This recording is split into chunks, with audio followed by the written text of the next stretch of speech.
Oh, smash cut. Oh, okay, hang on. This camera. You gotta turn this camera just a little bit. Oh, just a little bit. Okay. Here we go. Okay. We're live. I don't have Justin. Justin's not here. Something could go wrong at any time. Justin is out of town, so we're doing an emergency session. We had to get this content out there. Yeah. This is Ryan. This is the third Hello. roommate. Hello. This is Meatball's custodian. Meatball's father. Meatball's father. But yeah, go ahead and introduce yourself, Ryan. Oh, so yeah, I'm Ryan. I guess the easiest thing to say, I'm part of Universus Academy. We do a lot of content for the My Hero Academia card game. We do like a weekly podcast. We do video deck stuff, just generic stuff like that. Yeah. So, I've been playing this card game that we're about to show you guys today for as long as it's been out. So 15 years? Yeah. 16 years? Yeah. I actually introduced Ryan to UFS, I think, at the store that I worked at originally. Whenever the game came out. The game, yeah. I think the second set had come out when we started carrying it in the store. And we started getting people playing the game. It kind of took on a life of its own for a while. It was popular in a region, of course, where we are geographically. We're halfway between Atlanta and Charlotte, so there was always tournaments to drive to. So yeah, but yeah, I played the game back then, and part of the reason why Justin and I never did a card game Necromancy on UFS is because it never actually died. Or I guess it necromancied itself. It came back. Yeah, right. It was resuscitated. Yeah, it didn't. Nobody signed a DNR for the game, so it was lying there in the hospital, tubes in it, and somebody came and ripped the tubes out, revived it, pushed it back out there. So like people may have heard of this game because it had like the big marketing thing that was like the coolest prize in gaming, right? Yeah. Because if you went and won Worlds or Nationals, you got to make your own character card. Yeah. And it would have your face on the character. You got to design the abilities with the design team. And it was awesome. Like, we played for that for a long time. Yeah. Like, it's what drove people to come to tournaments. You wanted to go get your face on a card. They didn't give you money if you won. Yeah. They'd give you some product. And they gave you all of the copies of the card, interestingly. Yes. So you had a monopoly on your card. Yes. Which I think was... it was really cool. Yeah, it's really unique. Interesting. It's really interesting. And, you could also win other types of cards, not just character cards. Yeah. And we can kind of go through that later. But yeah. Well, I was going to say, the original publishers of the game, Sabretooth Games, was, I think, an American subsidiary of Games Workshop. Maybe they were their own studio, and then Games Workshop came in and bought them out somewhere along the way, but they had the rights to publish a bunch of Games Workshop games. Sabretooth Games made the original Warhammer 40k card game. I did not know that. They made the original 40k card game. Forget exactly what it was called. I think it was just 40k, the card game. But and they went. Something happened somewhere along the way, and all of the games that Sabretooth made got shipped over to Fantasy Flight. So it was either Sabretooth was closing, or Fantasy Flight made a deal for the Games Workshop licenses. There's a lot of wacky things that happen with the Games Workshop licenses, like circa the late aughts. Yeah. Especially like video games and stuff like that. So I think Games Workshop was trying to figure out what they wanted to do with their licenses. But regardless, UFS ended up in the hands of Fantasy Flight, who owned the game for less than a year. I think it was like less. It was a little over a year, maybe. Like less than 2 years for sure. I think it was short enough that I was pissed when they sold it, because they did like a similar thing to the recent Keyforge sale.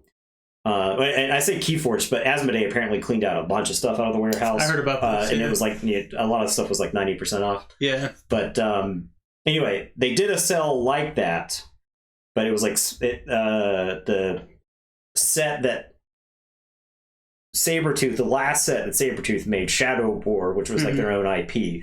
So one of the problems with the game was that it was always attached to fighting game IPs. Yeah. which I think can get expensive. Yeah, so it started with Penny Arcade, was like the first thing it did, which wasn't a fighting game, but it was like a big enough thing. And then it was like Street Fighter, Soul Calibur. Yeah. The SNK. SNK, Darkstalkers, like all that stuff, and then Fantasy Flight had it for the Tekken release, and the Tekken set was really good. It was awesome. The Tekken set like fixed a lot of problems with the game. I think there was like a rotation that came with it. And there was a game designer at the time, too. Yeah, I was like super hyped for the game when Fantasy Flight had it. The Tekken set came out, and then less than a month of the Tekken set hitting shelves, they announced that they had sold it, or that they were getting rid of it. Yeah, it nuked the player base too, because they, like you said with the sale, they were doing like a buy 2 boxes get 1 free or some kind of thing. And it was an insane deal. I remember looking at the deal and thinking, wow, that I'm getting a crazy amount of cards, because I didn't have.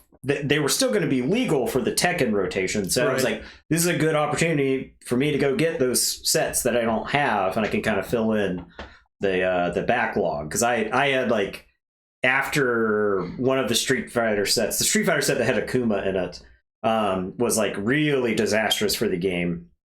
So the Dark Path or something. Yeah, the one where the game stopped being about punching your opponent to death and it became about getting your opponent so bored that they would just quit. The new designer came in, that got like, it felt like the ship had been righted, but little did we know it was going all the way over. So another company stepped in, Jasco Games.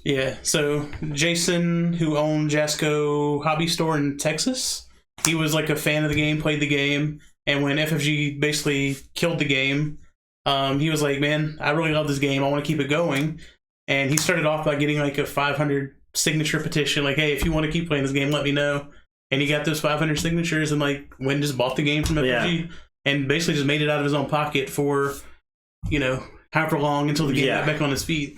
Because I never kept up with the game closely during the Jasco years.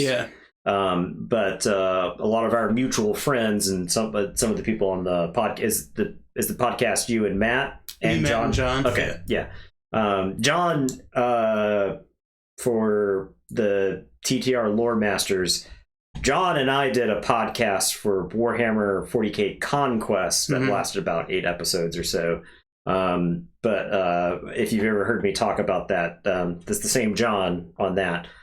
I think John has dipped in and out of the game often because John has always hated. There's a rule called diversity, which I need to explain that John doesn't hate diversity. He hates the diversity rule in UFS. Yes. And to me, the diversity rule is a Band-Aid. Yes. Because the top 8 are the top 8 finishing characters. And so if there's a meta character that's really popular and the first 8 finishes in the tournament are all that same character, only the person that did the best actually makes it into the top 8. Yeah. And then other characters fill in to fill out the rest of the top 8. And so John had multiple times had top 8 finishes and got diversified. It was the second character, the second place finisher of a specific character. And to me, if you go X and 1 at a tournament, you deserve to be playing in the top 8. Right. So like it was back in the day, if you had if Ryu was the best deck, you had 8 Ryus, and they were 1 through 8, like only the first one gets in, and then some whatevers get in, the people who really finish 9th through 16th. And even wackier was that you didn't have to play the same character. There were times in UFS where you didn't have to play the same character. So when you registered your deck list, you could register a non-meta character, and you played best of 3, and so you would sideboard into the other character. That's still a thing, So that was something they just called sandbagging. They would do it. So they would be like, oh, this archetype is really good, and these symbols are good, they're on the character. I'm going to play it game 1, and if I win, cool. If I don't, it's going to swap into this busted character. And then if I just win the next 2 games, I'll still top 8. It'll be fine. Which is wacky. That is a villain origin story right there. It is 100%. Yeah. So that being said, that system does not exist for this card game anymore. Yeah, it is gone. Yeah, so it's gone. That's actually probably a good segue to talk about how the game actually works. Yeah. So we'll kind of go back and forth through that, but if you want to spearhead, the thing that it matters the most is your character. So I guess the last thing before we get to our character. So we've been calling the game Universal Fighting System. It actually changed names. Yes. Circa 2019. Yeah, that may work on the card cam. Let's see.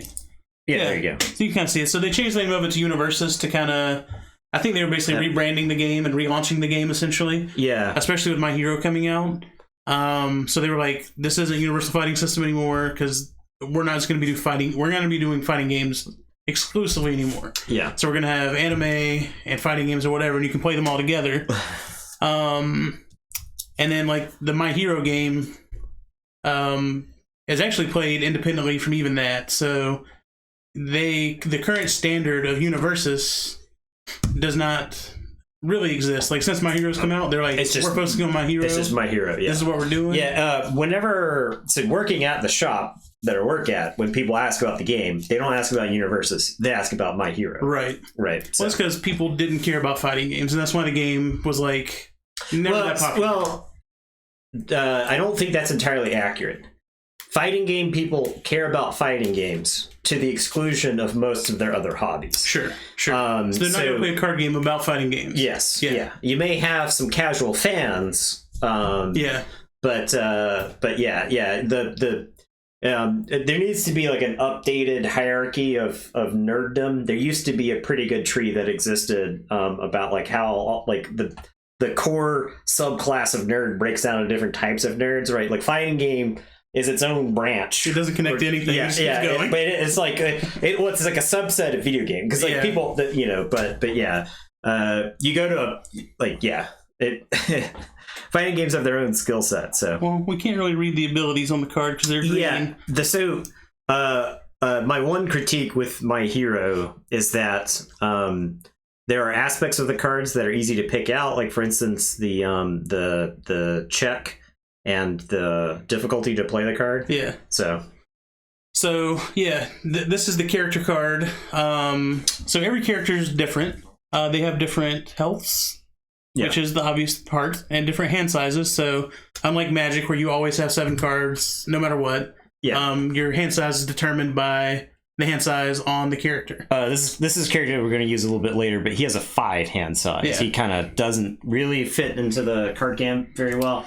It is chroma keyed out, so it's kind of hard to tell. It's not working great for this, but to Wolfmaster's point, Wolfmaster's not a fan of My Hero, but so the core idea behind the Universal Fighting System when it was created and Universus today is that what you have is a system when 2 characters are squaring off, they can attack each other and they have like supporting abilities. Mm-hmm. And regardless of where they originated, you want like a system that they can actually fight each other universally. So the characters have symbols on them, which is if you want to pop him back up. Yeah. So down here on the bottom left, and they don't really appear very well, but the top symbol is like a fireball, like a flame ball. And the second symbol is that's the scales. It's the scales. Order. A justice order. Originally, when Sabretooth designed the game, they were never going to give them names. Oh, really? I didn't know that. Originally, when they designed it, they weren't going to give the symbols names and just let the players name them. But somewhere along they had working titles for them behind the scenes, and that kind of filtered out. Fair enough. But because the idea is like, if you're playing Zangief in Street Fighter, or if you're playing like Astaroth and Soul Calibur, they're both big, bulky characters. Mm-hmm. So there's a symbol that is like a mountain, and the idea is that you've got like an endurance-based character, somebody who's tough, who could take a beating, and then survive whatever your opponent's throwing at them, and then dish it back out. Yeah. So that's what these symbols are supposed to represent, and you can use attacks across the sets as long as they match symbols. Correct. So if you're playing the old game, I can be playing Akuma and use Ryushin Shoryuken and like uppercut people with Ryu's move. So you can kind of mix it all together and do cool things. Right. Now there are signature abilities, which is kind of jumping ahead here, but there are signature abilities that are tied to specific characters. And there's and like Soul Calibur, you had signature weapons. Like that still exists. So you still have like character identity, but there's a lot of like universal things that kind of like float between the characters. So. Yeah, character identity is something they've tied really well into the actual characters now, because if you go back and look at the old game, like you might be playing Astaroth, like you said, but there's nothing on those abilities that say I'm playing Astaroth. There's just there's a picture and a guy with a bunch of health and like, hey, I'm Astaroth now. Yeah. But like if you're playing a character from My Hero and you know what those characters do thematically in the show, they match up pretty well to what they do in the card game as well. So it's pretty cool that they've matched that up and made it feel good. And I guess the first several sets of the game were them just kind of figuring out how the game mechanics actually work. Yeah. And so you just had just generically good cards that existed in a lot of like formats, right? Yeah. Like, you know, because I guess we can actually talk about a couple of the other card types right now, right? So we've got attacks and foundations. I don't know how this one looks. This may not look good. Looks okay. Looks okay enough, yeah. Looks okay enough. So this gray bordered card here is a foundation. And if you've got an attack ready to go. Yeah. And this is an attack card. So this orange border here is an attack. Now, all cards have a cost, which is in the upper left-hand corner, which is that big orange number. So 2 on the foundation, 4 on the attack. And they have a control check, which is the bottom right blue number. 5 on frozen, 3 on the attack. Now, generally speaking, foundations have low cost, high checks, and attacks have high cost, low checks. Yes. We'll explain the mechanics of checking in a second, but yeah. So when you want to play a card, you announce the card that you're playing, and you flip the top card of your deck, and if the check equals the number, then you succeeded. Yeah. So if you flip this... they can't see it because of the card cam. Oh. So if I wanted to play the attack here for 4, and I flip the top card of my deck and it's frozen, I would succeed because I've got a 5 to the 4, right? Correct. So that would let me play. The reverse is true here. If I wanted to play the foundation and I flipped the attack, I could still play it. Correct. Now, if I flipped another attack...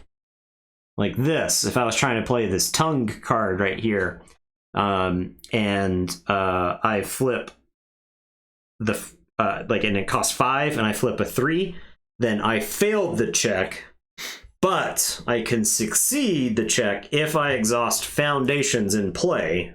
Correct. To make up the difference. So if I have 2 foundations in play and commit them, then I can still play my attack. Yeah. And we'll jump into the games here in a second, but attacks are the primary way of doing damage. Yeah. And they're really the only way to do damage. Like there's some things that maybe can do like 1 damage here or there from your foundations, but the focus is on literally just punching your opponent or kicking them or throwing things at them, whatever. Yeah, so our attacks here in the middle right, you've got 2 numbers, and one is the speed and one is the damage. So the 4 check attack here has 3 speed and does 4 damage. Yes. And since this is based on a fighting game, the attacks attack different zones. Very, very much a fighting game concept, right? Like you're punching your opponent in the knees, or you're kicking them in the shins, or you're trying to like grab their head. So the right attack there is zoned to the top, and the other attack, the tongue attack, is mid attack. So usually just referred to as high, mid, low. Correct. Right. So now you'll also notice in the upper right hand of these cards, and it's kind of chroma keyed out, but right here is a block. And that is a little bit difficult to see, but that is a 2 with a plus next to it. And what that means is I can play this card to try to block attacks my opponent is making. So much going on. Yeah, there's a lot. Yeah, there's a lot on these cards. Yeah. They're very busy, but it flows really well once you know the mechanics. Yeah. And so I would compare it a lot to like Keyforge. A lot of times when players start playing Keyforge, a game can take like an hour. Yeah. But when you know what's going on, when you know the victory conditions, then it speeds up. In this game, there's a good bit of information on cards that you can just ignore most of the time. But yeah, so if Ryan's attacking me with the 3 speed attack, I can block, and my check there is +2, so I can block needing a 5, right? So the 3 plus the 2 gets you to 5. So if I check a 5, then I block the attack, and depending on how the zones line up, I either block the attack fully or I take partial damage. Once again, chip damage is very much a fighting game concept, right? So if the zones match up, you deal no damage. If they're 1 off, you take half damage. Yeah. And if it's 2 off, you can't even try and block. Yeah. So if I'm attacking high and you only have low blocks in your hand, then the attack gets through. So typically high and low attacks are better. Yeah. They're more favorable because they're harder to block. Yeah. That has not changed. Yeah. Okay. So there are other card types that there's like actions that have an effect. Basically, they resolve most of the time. Sometimes they respond. Their actions are used in a lot of different ways. And we're actually going to play the game to show off the timing windows, which are intensely interesting. Yeah. And in my opinion, the timing windows in this game are better than Flesh and Blood, just because the system is way more clear. Sure. Right, there's a lot less opacity. Yeah, and all the abilities have like very specific timings too. Yes, very specific. Flesh and Blood's got like specific timings. Okay, so we need to flip this real quick. Okay, like that. I need to move the mat around a little bit. We're gonna do a little bit of tidying. Live action tidying up. Yeah. Oh, sorry. I need to come this way with it. Okay. Okay, I've got the mat actually upside down, but don't tell Justin. Don't tell Justin, he's not here. So don't tell him. So I'm going to be playing Ida. If you guys have watched the anime, he's the fast guy who runs fast. Super interesting guy. Yeah. He just runs fast everywhere. Yeah, and I'm playing Kagome. Yes, also known as Froppy from the anime. So, who's Justin? I have to gaslight the viewers into believing that you've always been here. Yeah, this is what, our like 300th episode, Nathan? Yeah. He's in 300 episodes on YouTube. Wow. So yeah, my character, you'll see, I have 28 life, but I only get 6 cards to start my turn. Nathan's got 20 life, but he gets 7 cards. Historically in this game, 7-handers have been the thing to beat. Like, they won all the world championships and stuff back in the day. Yeah. They've been super strong. It's not just one extra card. Yes. It's an extra card every turn. Yes. So in this game, you do draw back up to your full hand size every turn. So if you play 5 cards in one turn, you get to draw 5 new cards on your next turn. Yeah. So you go through your deck. Yeah, very quick. Yeah, and that's also a fighting game thing. The pace of the game, when it has been good, the pace of the game is fast. It's really fast right now. Yeah. So, all right. Yeah. This may be a new concept to viewers of Tabletop Royale, but card advantage in card games is good. So look, I will tell you, I love drawing cards, but card advantage is the least important in this game of any card game I've ever played. Yeah, there are a number of things that this game does to kind of mitigate that in a way. The there were characters that existed before that had low hand size that were extremely powerful. Oh yeah, and those still exist. So. Yeah, because that's how they kind of balance it. Like if you have a 5-card hand size, you're gonna have a really potent ability. Your ability is gonna be insane. Yeah, and like you know, a lot of times those 5-hand size characters just add a bunch of damage to stuff. And if you're playing a 7-hand size character with only 20 life, you might only have to get hit by 2 attacks and you just die. Yeah. So, you know, it kind of puts a lot of pressure on you to play really good defense. But we can roll some dice here, Nathan. Yep, let's go for it. Oh, man. An 11. Dominating. Right. Absolutely dominating. Dominating. Snakes. All right. Snake eyes. So starting the game in this game, obviously you determine who goes first. Player 1 starts with their character tapped, also known as committed in this game. Yeah. For legal purposes, because this game came out in 2004. This game came out in 2006. 2006. Yeah. Yeah, because this game debuted in 2006, and the word "tap" was still copyrighted, and this you don't exhaust in this game. You commit. You commit. Yeah. You commit things in this game. So this here, I'll commit. I'll cut your deck. Cut. So the way mulligans work, I guess we can go over that. So player 1, if you mulligan your hand as player 1, you have to mulligan your entire hand.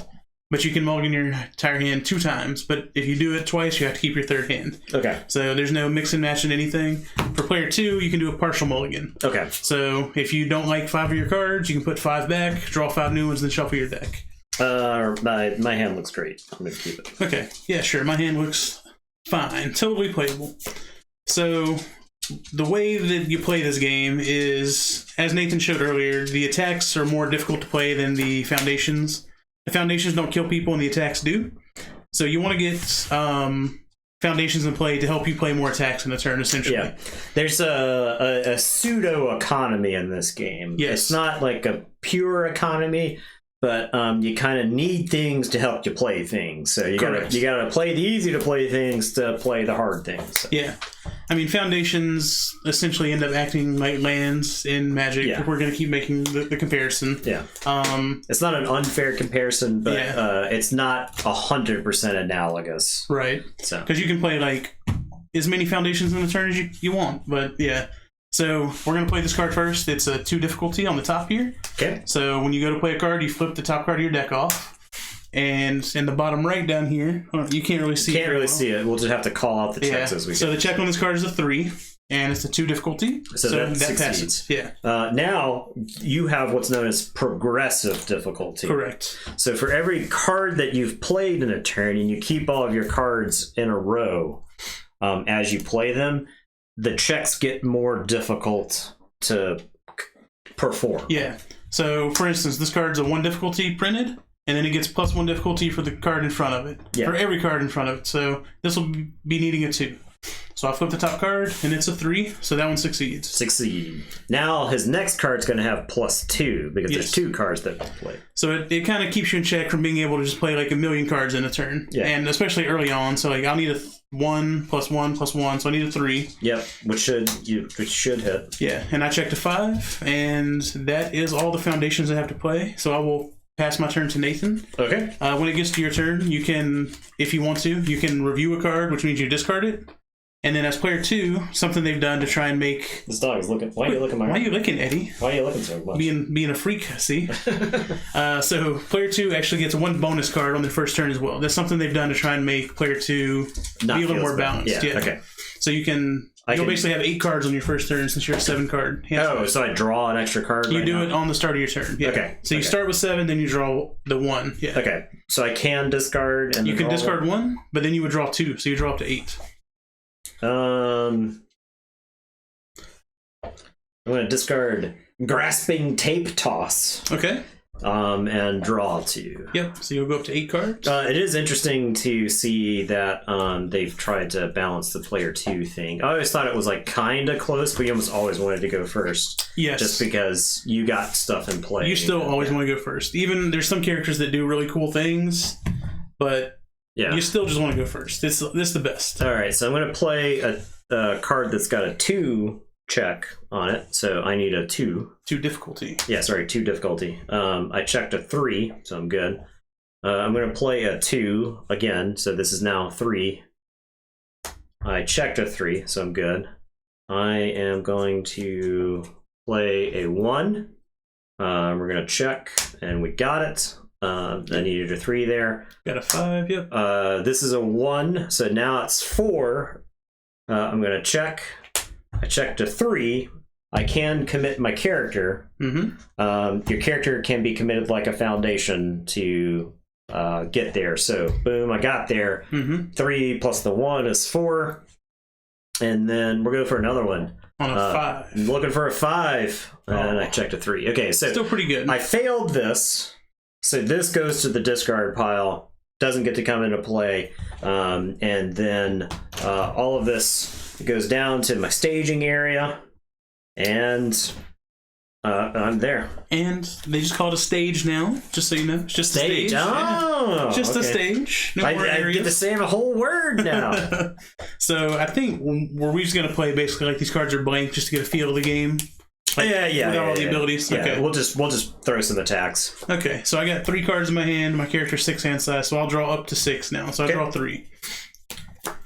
All right, so now is when we start punching. These cards have a bunch of text, but we're going to ignore them for the purposes of this game. So we're just going to hit each other a bunch, and then maybe after a couple of turns, depending how this goes, we'll swap over to the. We'll start using some abilities on cards. Yeah. All right, so I'm going to play Hardened Frenzy. Okay. So this is a 4 difficulty attack. Yep. It's orange, so it's coming to do some damage. Okay. We flip the top card. It's a 4. Okay. So that succeeds. Okay. All right, and so it is 4 speed high for 4 damage. I am going to try to block with my 1 check high block. Correct. So I need a 5, and if I hit a 5, I block all of the damage. Yes. I flipped a 3, so I can commit foundations to succeed. So I'll commit these 2. That gets me to a 5. That stops all the damage coming in. Yep, so you take 0 damage. All right. Well, I'm not going to stop, Nathan. I'm going to keep attacking you. Keep going. Let's play this Flying Thruster Kick on a 4, 5. Okay. So it's a 4 plus 1. I checked a 4. Okay. So I can commit 1. And that'll pass. Okay, so it's coming at me for 4. I'm going to end up taking this 4. Okay. You've exhausted my my high attacks there. All right. So I've done damage. So I don't want to overextend, right? So I'm just going to play some foundations. So I need a 1, 2, 3. Get a 5. Then I need a 1, 2, 3, 4. Get a 5. And I will send the turn back to you, sir. Okay. And I have 2 cards left in my hands. All right, so this block goes to the discard pile. Yeah, so there's it out at the end of the turn. So there's another mechanic. So if attacks deal damage, you can put them into your momentum. So momentum is another, just like, it's a fragment of fighting games where like you're doing damage and like building up a meter of some kind to do stuff. A lot of attacks will refer to momentum. Yeah. It can be, characters will use momentum as a resource. So, but yeah, it's just one of those. Here's another. I guess like it's seasoning. It's fighting game seasoning. Yes. Sprinkled onto the game here. So yeah, so you can use momentum to like boost damage or speed on some attacks, or to get cool effects even. So it's pretty versatile. Like momentum is very important in the game. All right, so I am. Oh, he's got an attack. Yeah, it's coming. I guess so. I can still review this, yes, right? So every turn you can review 1 card. All right, and we'll draw up to 7. All right, here come the attacks. The gas. All right, I'm gonna play 20-meter tongue strike. All right, so I checked a 5. It is 5. It is 4 speed mid, doing 6. All right, so I will try to block with a +2 high block. So the zones do not match here. So 2 plus 4 is a 6 is what I need. I check a 3, so I can tap 3 things to pass. Yep. So 1, 2, 3. So I did block, but it's only a partial block. So instead of me taking 0 damage, I'll take half damage rounded up. Yep. So this is 6, I'll take 3. Yep. So down to 25. All right. Here comes another tongue strike. No, I'm getting tongue stricken. I'm Eddie over here, just Throwing my tongue around the room. This reminds me of the most recent episode of The Boys. I have not watched that. So. It's how many more episodes are in this season? 2, I think. I think there's 8 total. I was gonna start watching it when it was all out, so I can just binge it. All right, so I got a 4. I'll commit to here to get to the 6. Yep. It's 5 plus 1, 6. So all right, another 4 mid doing 6 coming at you. All right, we're gonna try and block again. So I got a +2 low block this time. So I need a 2, 3 plus 4 is a 7. So you gotta check like a 5 here. Yeah. So I checked a 3, so my block fails. Yep.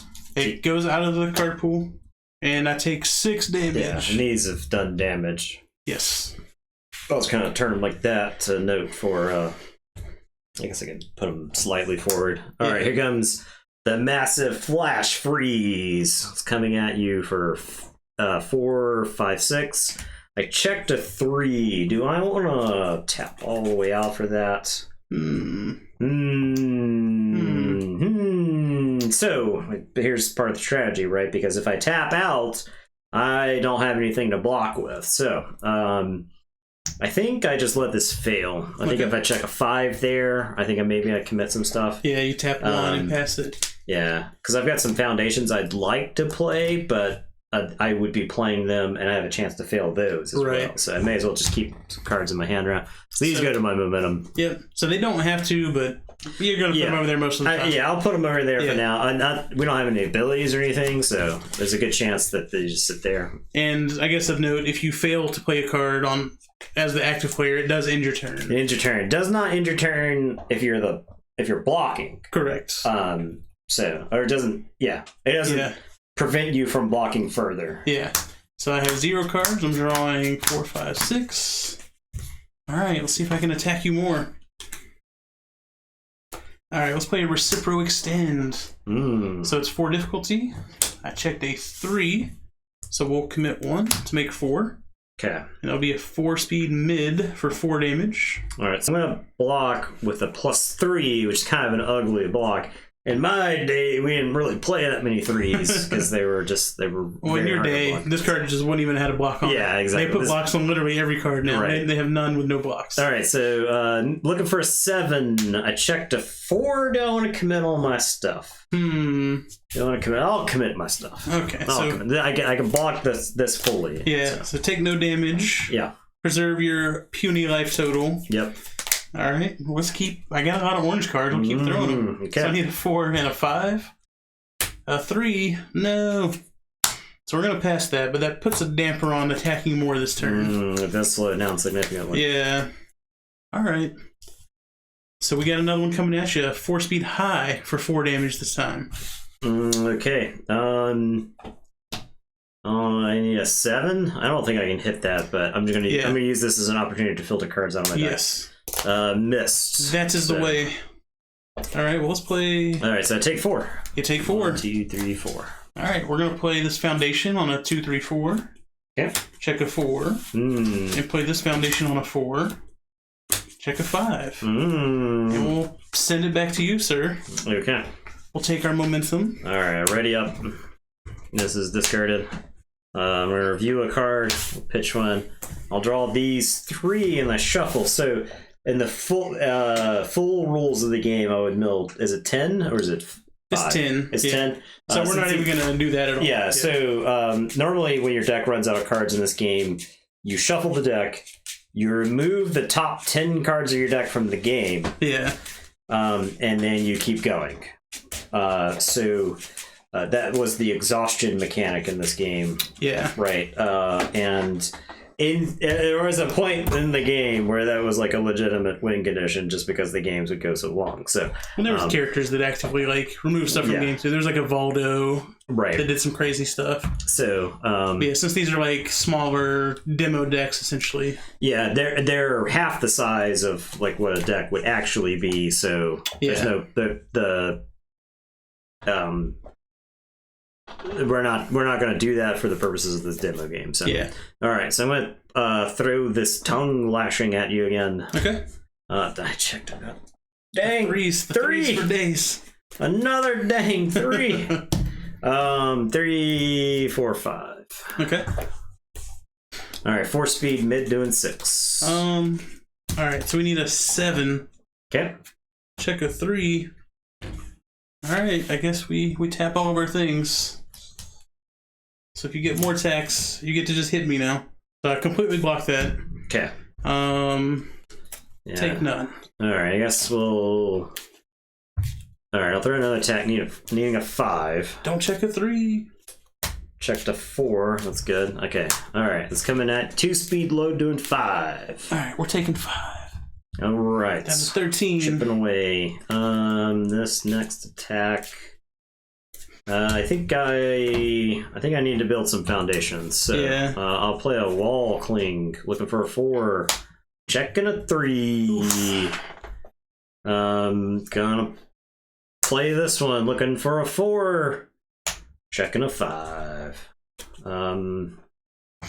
Alright, I think we can stop there. So this one was blocked, that one did damage. Mm-hmm. And then these will come on down.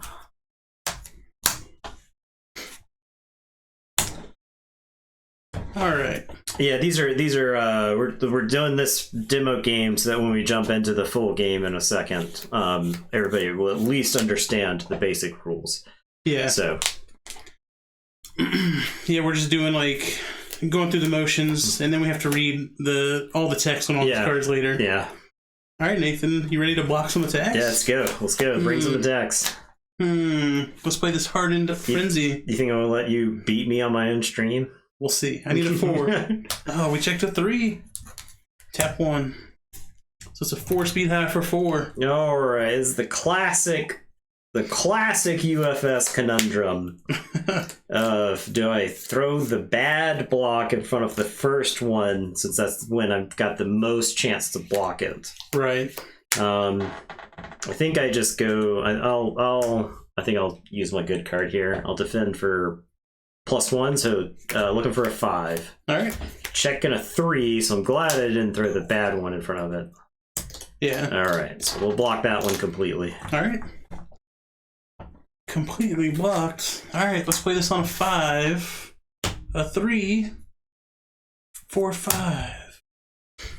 All right, we're gonna put this in the way. Just to get it out of your hand, basically. Yeah, 7, 8. That's a 3. That'll fail. It's gone. So you take.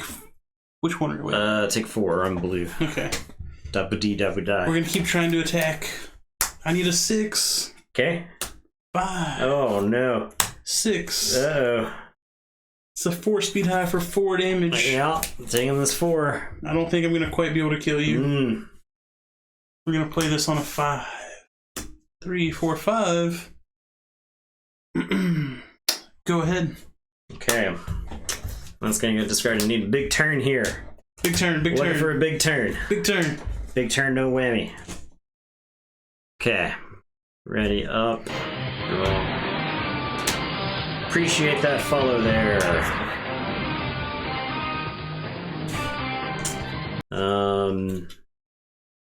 Alright. In theory, I can do it.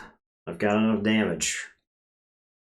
Got enough damage. I'm gonna I'm throwing some tape at you. Tape. The grasping tape toss. Alright, so looking for a 5. Checked a 5. Off to Got a it. good start. 2 speed mid, doing 5. I think I take the 5. Okay. Because it's not killing me. And it's a throw, so it would do damage to me regardless. Oh my god. Here goes another one. He's gonna throw me to death. Alright, it's coming at you for 6. Need a 6. Got a 4, 5, 6. Alright, 5 damage, 2 speed mid, doing 5. Oh. Coming at you. I guess I do this. Okay. So I need a 2, 3, 4, 5. 3, 4, 5. So I take 3 damage. Okay. 3.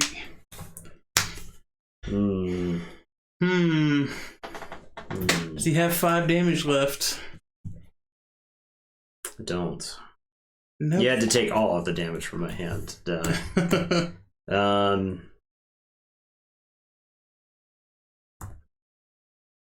So where does that leave me?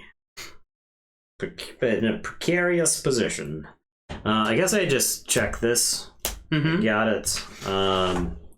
And I'll send it back to you. I'm not going to put those in the momentum so I can have some attacks. Because I'm slowly filtering all of the attacks. Yeah, that's what I just had to do on my last turn, too. Since we're not actually using.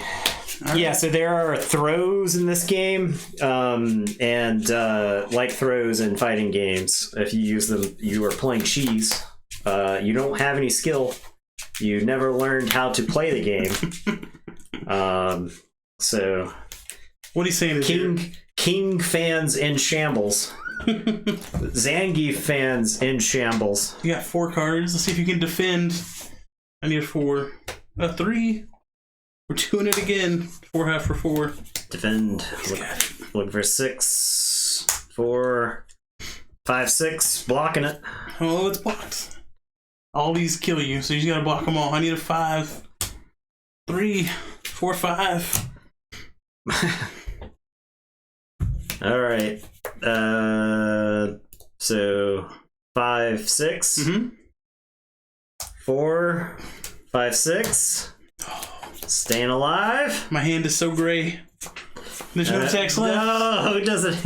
You ain't got it. Go ahead. You ain't got it. Now I gotta play a bunch of blocks against you. You ain't got it.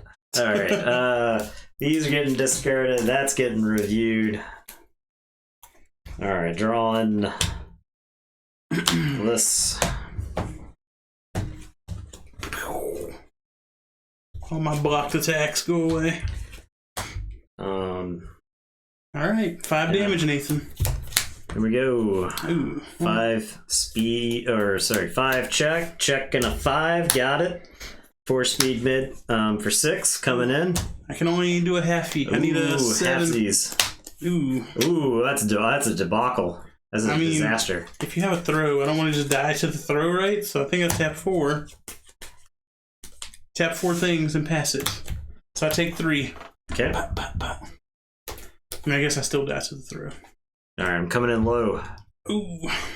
All right, looking for a 5. Check to 3. You got to tap 2. Coming at your 5. 2 speed low, doing 5. I tap 2. Oh, 2 high blocks. 2 high blocks. Ah, got him. Got him with a leg kick. Got him with his ugly finish. You would be a low. Yeah, it's an ugly finish. Well, dub's a dub. Dub's a dub in a fighting game. Spamming the low attacks, this guy. Yeah, well, I learned to play the game.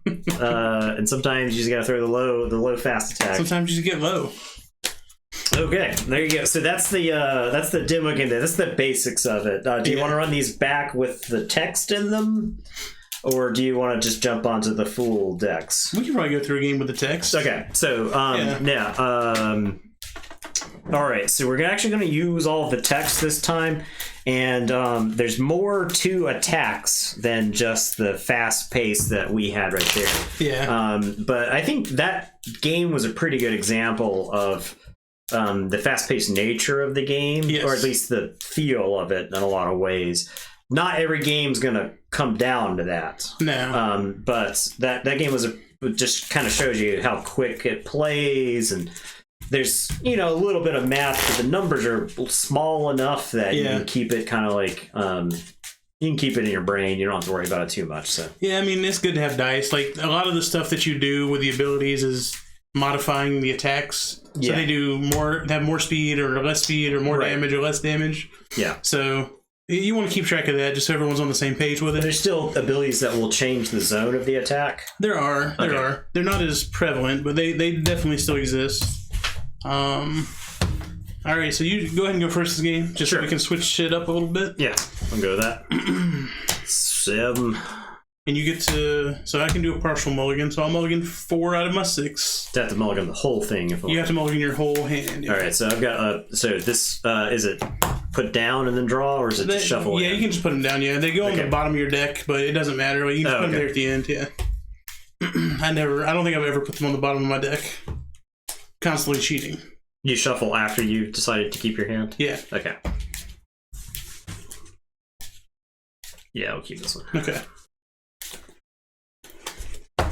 So yeah, as you can see, like to play a bunch of attacks in one turn, it takes a lot of resources down here. Yeah. So the goal was to your early turns, you want to build resources up. Right. And then you want to be able to make those attacks really hard for them to deal with on the other side.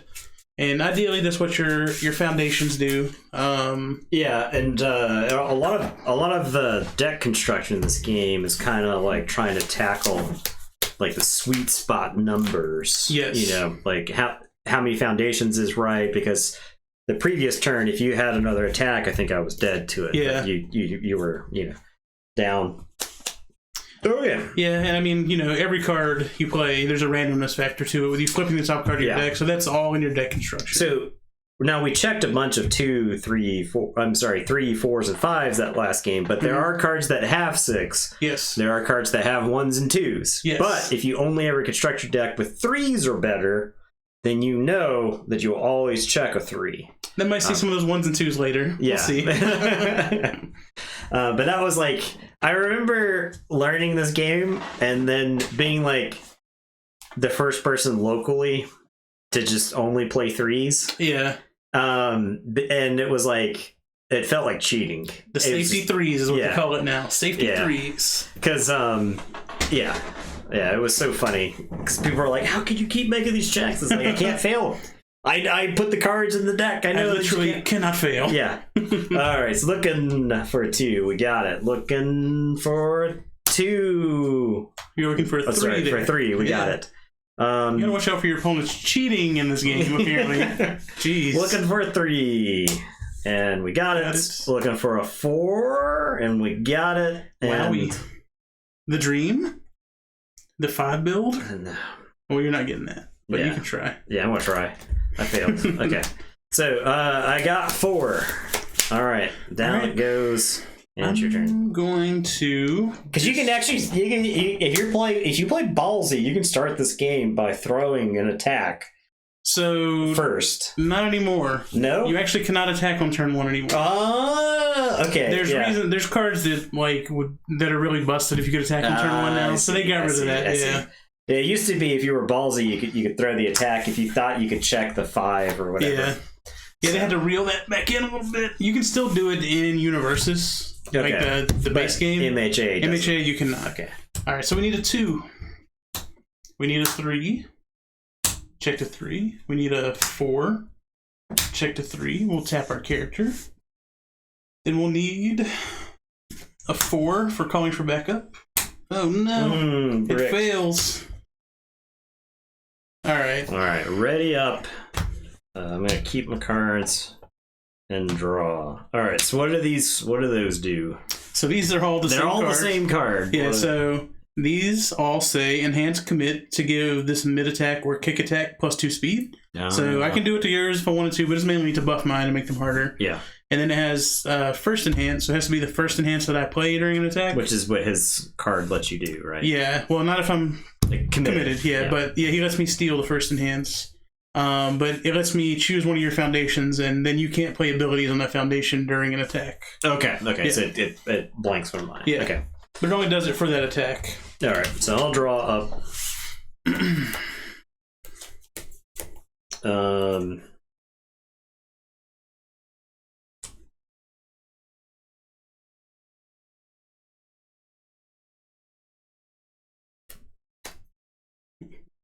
I like how Eddie pretends like he's sleeping, but he's really just staring at you. I think he sleeps with his eyes open too. The dog's weird. Yeah. The too many attacks let you build for free. Okay, yeah, that makes sense. Yes, yeah. Okay, so I'm gonna play grasping tape toss at you. I keep throwing this tape at you. Ouchies. Okay, so I need a 5. I got a 3, and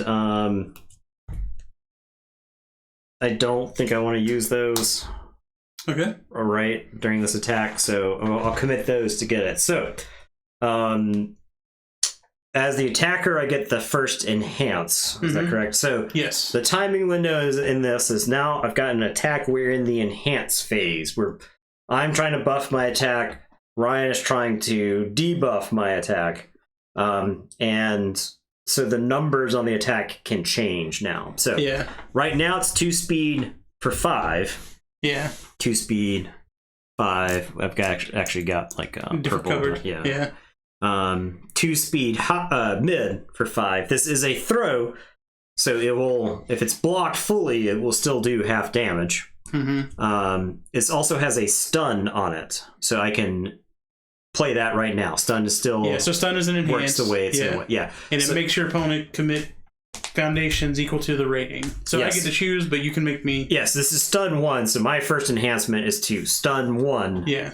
That. So these are all the same, so it doesn't matter. So I just have to commit one of those. So that's really good at slowly getting rid of my board, so we can get more attacks in later down the line. I don't have any enhances, so I will pass. Okay, so I'm going to enhance again. If this attack is not blocked, commit 1 rival foundation. Okay. I will pass back to you again. I think that's it. I think I just put I'll just put this attack at you the way it is. So 2 speed mid for 5 damage? Yeah. Alright, so this has got a +4 block on it. So I need a 6. 4. Sure. So we'll just... Because if I fail it, you make me commit 1 anyway, so may as well, and I'll take 3 damage. Okay. Alright, so that got through. This is marked for a momentum later on. Here, we got all these handy counters. There you go. Yeah. Momentum. Okay. I am... So I guess of note, it's not super dangerous for you to keep attacking just because of what your character does. Yes. I guess we'll get to that shortly. Right. I believe I'm playing it correctly, but I'll get there in a second. Okay. So I'm going to play this massive flash freeze. This is a 4. +1, so you need a 5. 5, checked it. Very good at this game. Very so good. So discard the top card of your deck. Your next check to play range attack gets +1. So I can use that to I guess I'll first enhance use this. Okay. To make my next range attack +1. Okay. So I'm just going to tell you, I don't have any enhances to play. Okay. So you can just do what you need to do. Normally you wouldn't do that because there's like things you can place from your hand, but just for the sake of letting him do his stuff faster. Okay, so I'm going to commit my character now. There's an enhance, and she says your attack gets +2 speed, and I may discard 1 kick or range attack from your card pool. So I commit her. This gets +2 speed, so now it's speed 7. 7. And it's coming at you for 3. And I may discard this card. I didn't see anything that cared about momentum in this deck, so I'm going to discard this out of the card pool. Yeah. So, of note, if I play another attack, it's easier to play because I've discarded something out of my card pool now. Yeah. So progressive difficulty only counts cards that are currently in your card pool. Yes, not the number you've played, but the numbers of cards that are there. So. Right. And then it'll be your enhance again. All right, so this is where I can use her, right? Yep. Flip 1 foundation, ready this card, playable while committed. So I flip this foundation. It's still a foundation, it just no longer has text, right? Correct. And so she is ready. Yeah, so normally you can't play abilities on cards that are committed, unless they say otherwise, which she does. Yeah, it says playable while committed specifically. Yeah. So, okay. This is coming at you. 7 speed, mid for 3. Well, 7 speed is very fast. Yeah. So not much I can do about that, so I'll take 3. And 3 damage isn't like a ton. It's not a lot in this game, so you're kind of incentivized to just let it on 3. Yeah. Okay. So you get +1 to your check for your next ranged attack. Yep, from this. So I'm going to grasping tape toss. Okay. All right, so this is a 6. I've got a 4, 5, and I'll use amphibious here to make it 6. Okay. Yeah, so this is coming at you 2 speed mid for 5. I am going to you're already stunned. Yeah. That enhancement doesn't do anything. I guess I just use her ability. No reason not to. Yeah. It's got +2 speed now, so it's coming at you for 4 speed, 5 damage. Discard this ranged card from the pool. No further enhances from you? Nope. Alright, so enhance once per turn. If a card has left my card pool, I can ready this foundation. Playable while committed. So I can ready that. So this one's used. Yep. It's card is, the other one. It's a very good card. Yeah. Do I want to flip another foundation? I don't think I do. Okay. I think that's fine. I guess it depends on how much you're planning on attacking. If you're done attacking, then, yeah, no reason to. You can do it on defense if you need to. So right. All right, so it's 4 speed with nothing up to help block. I really can't block that, so taking 5 down to 17. Okay. Smash, smash, smash. All right, now do I want to throw another attack? I think I want to get like 1 more foundation and then this amphibious. Man, very amphibious. I'll just end up.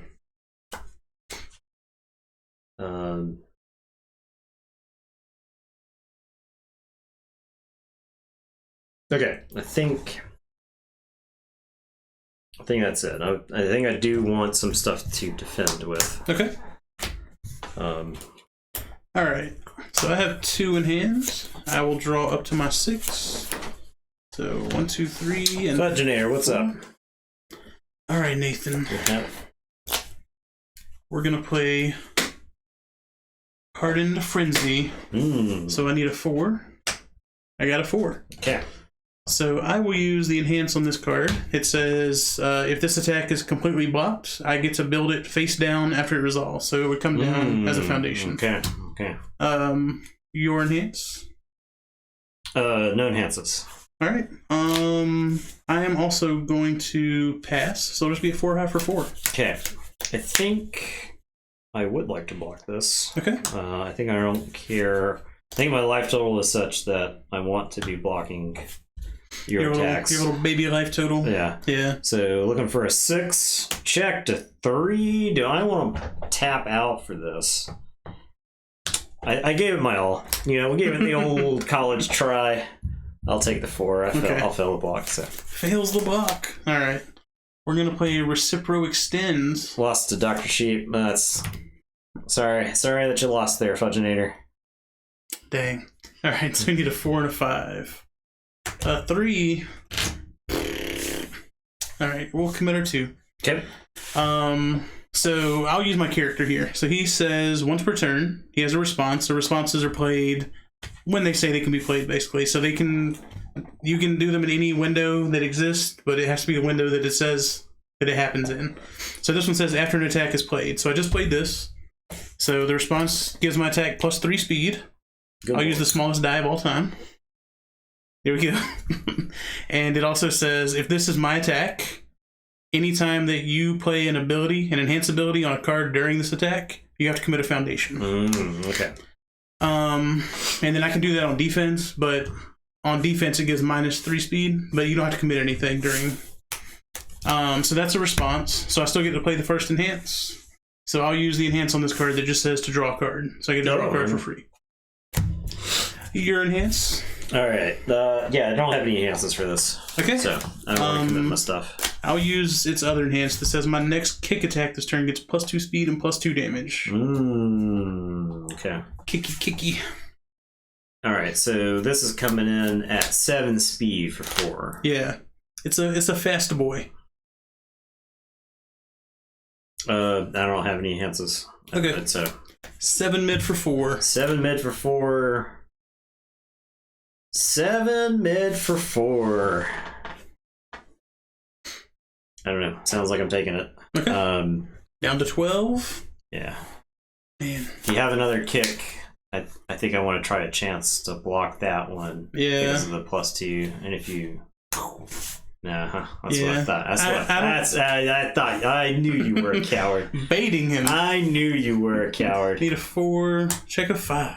All right, my friends. Take your turn. All right. Do your worst. These are going to ready up. So these both dealt damage. So we'll take momentum. Let's grab that. I'll draw 6. So when I go to check is when I would flip the deck, right? No, it's as soon as you run out of cards, you do it now. But okay. I mean, it doesn't matter. You can do it when you go to check. Gotcha. But if you're playing by the rules and not cheating, yes, you do it immediately. All right. It says response at once per turn. Yes, once per turn. You're good to go. You better get me this turn, Nathan. Otherwise, I'm coming for you, son. All right. I'm coming for you. Okay. My hand is looking really fierce right now.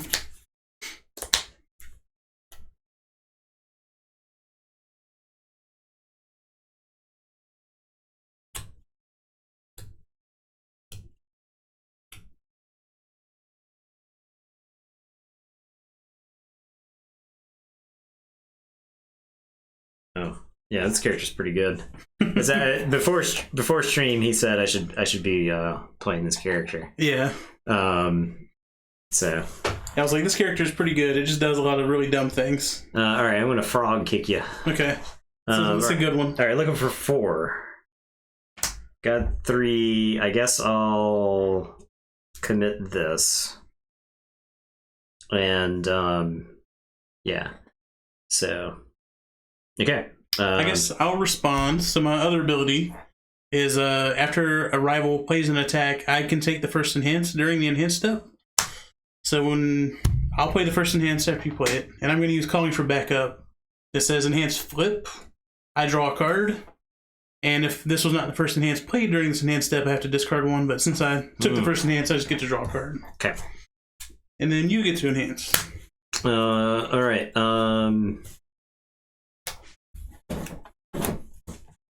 I'm going to use its enhance. If this attack deals damage, my next attack this turn gets +3 speed. Okay. I'm going to pass on my enhance.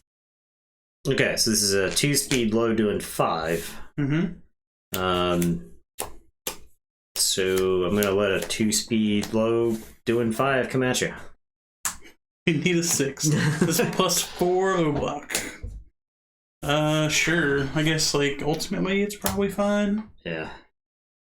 So it does not deal damage, so my next attack does not get +3 does speed. Not, yeah. But committing 2 foundations plus putting the extra thing in there is... It's a win for you. Yeah, that accomplishes much of the same that I would want. Makes it really easy for you to keep attacking me.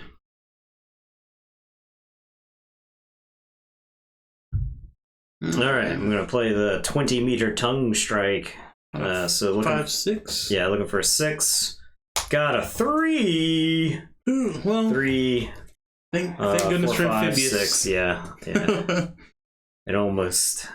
It's almost like I haven't committed anything. Right? His take the thing, is that once per turn, or is it... So I can take the first enhance on everything. I mean, I guess I'll use my once per turn response to give your attack -3 speed. Okay. We'll do that. Okay. So have the baby dice. All right. So, -3. Yeah. My -3 yeah. right there. It's coming at you for 1. It's 1 speed right now. 1 speed, yeah. Okay. I am going to enhance to give my attack +2 speed. So it's got +3. It's also going to let me remove a range or a kick. This is a kick, so that's removed from the pool. This as a response, it says after this card leaves my card pool during the combat phase, ready 1 foundation that has not been ready at this phase. So I'll ready that. Seems good. Okay. I will pass on my enhance. Alright, I'm going to use my amphibious. Once per turn, if a card has left the card pool, ready this foundation. He's going to do all of those? I'm going to do those each in turn unless you have any enhances. It's like nothing's happened. Wow. Nope, I have nothing. Okay, I'm going to use this enhance. If my character is committed, commit 1 rival foundation. I'll commit that thing. Okay. Alright, I'm going to pass. And then do I want to ready my character? I mean, may as well. I want to flip an amphibious. I can't use it again this turn. I don't want to flip this frozen. I think I just flip this frozen to ready my character. I'd say it's probably the right call. Okay. Alright. 3 speed, mid doing 6 coming at you. Alright. Well, since you committed my foundation, I think I just take 6. Take 6. We're down to 11. Alright. So you have 11 more damage over there? Guess I'll find out. I got this frog kick. Oh no. I got a frog kick coming at you. The froggy. Looking for 5. 3! Well, complaining about this. I 3, 4, 5. Did you want to take the first enhance? Nope, I'm good. I don't have any enhances. Thanks for the BM. Did you want to use your character's ability? This guy over here. Jesus. I invite you on my stream to embarrass you. All right, so +2 speed to this. Yep. Coming at you for 4. You gonna kick that one out? Yeah. I don't think you need momentum for anything in that deck. Nah. All right, 4 speed, low, doing 5. I go to 6. Oh. Death close over here. All right, I think I build a foundation. Ooh, I'm not dead. And then I chill with this stuff in my hand. Die. Oh my god. So in standard or constructed or whatever, that Osprey deck just kills people on turn 2 quite a bit. Yeah. Because you can like build like 5 foundations, 6 foundations on turn 1, and you're just like, well, catch all these attacks. Yeah. That'll get +2 speed. Let's play Recipro Extend on a 4. 3, 4. I'm not using that. First enhance, I will draw a card. Okay. Your enhance. No enhances. Yeah, who has no enhances now? I'm looking like a fool over there. I'll use its enhance to give my next kick +2/+2. Okay. No enhances. It'll be a 4 speed mid for 4 damage.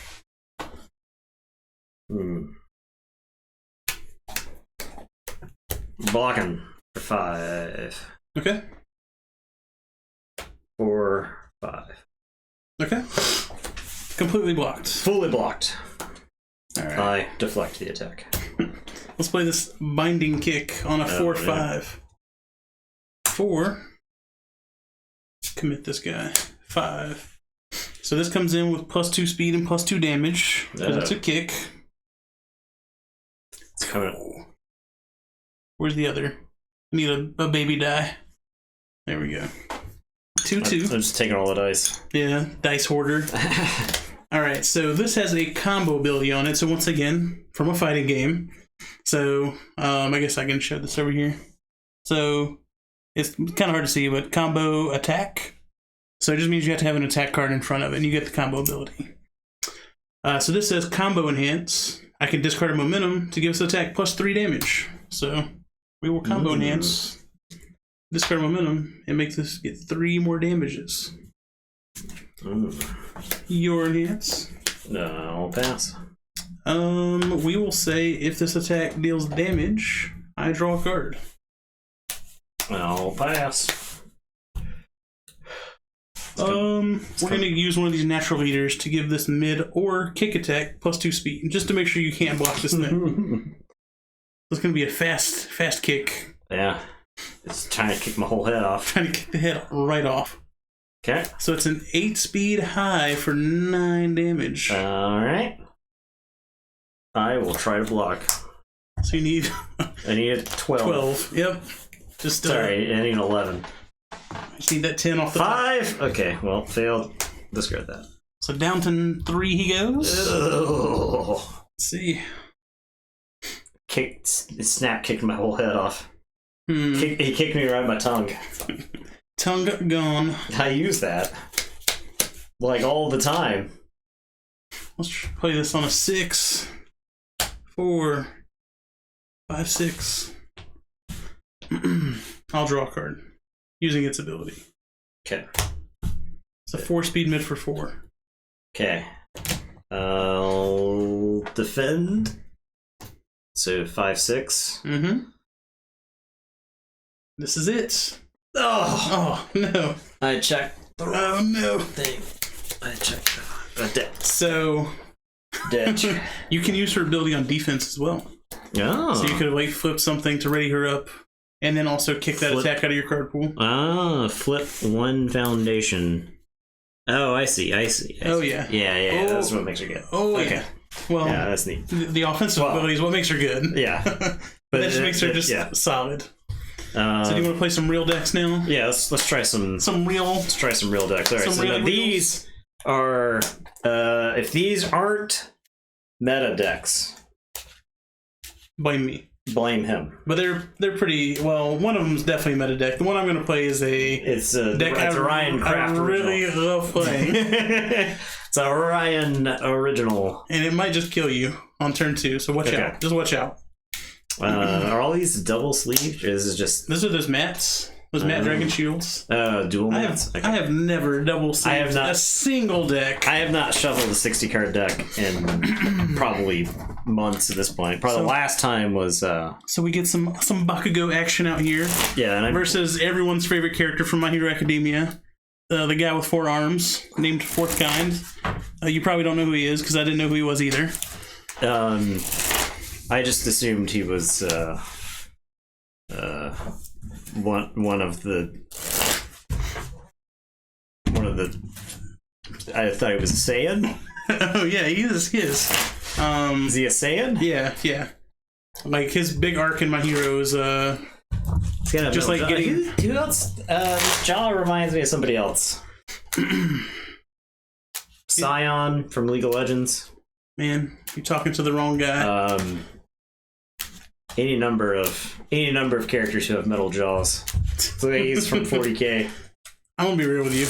I play that character, and I don't think I've ever looked at the picture. I didn't know he had a metal jaw. I just knew he had 4 arms.